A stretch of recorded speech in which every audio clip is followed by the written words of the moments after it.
In this video, we're going to be looking at the muscles of the posterior thigh, specifically the hamstring musculature. And so again, the first thing that we want to do is identify medial. So this is our medial side, and lateral is over here. These muscles are making attachments up into the area of the gluteal region. And so if I reflect these components of gluteus maximus, you can see that the muscles actually continue up to this point right here, and this is the ischial tuberosity. So the ischial tuberosity is way up here, and that's actually their points of origin. There are going to be three different muscles that we're looking at here. Two of them are hanging on the medial side, and one of them is lateral. The ones that are located on the medial side have a longus and brevis type of relationship, such that the one that has the longer tendon is superficial. And if it was anywhere else in the body, it would be called a longus. Here it's not, but it should be. If I got to name it, I would call it a longus. I didn't get to name it. So it's called semitendinosus. Semitendinosus, you can see, means half tendon, and you can see that's really what it is, as these long rope-like tendons that starts about halfway down the length of the muscle belly. So this is semitendinosus. It's a hamstring. It has attachment to ischial tuberosity, and it's also going to be innervated by the tibial component of sciatic nerve. Just deep to this muscle, this should be a brevis. If I was naming it, that's what I would call it. I didn't get to name it. It's called semimembranosus, which means half muscle tissue. So you see, one of them's called half tendon.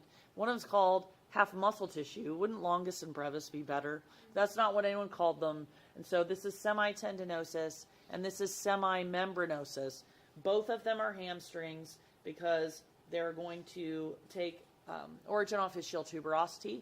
They're also going to have this tibial division of sciatic nerve innervation. These guys are coming down and attaching to the tibia. They're on the medial side. They attach to the tibia. And so because of that, they have action on the knee. In fact, these are the primary flexors of the knee joint.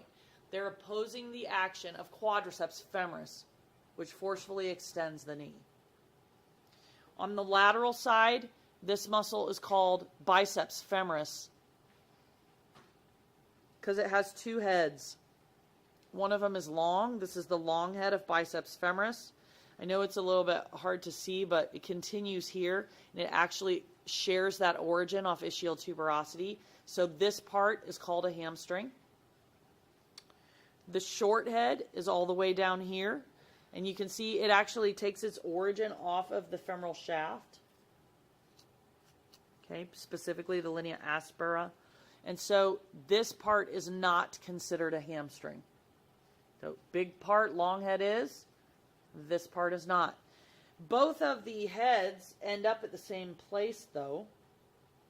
These guys are going to make attachment on the fibula because they're on the lateral side. And again, these guys are going to powerfully flex the knee.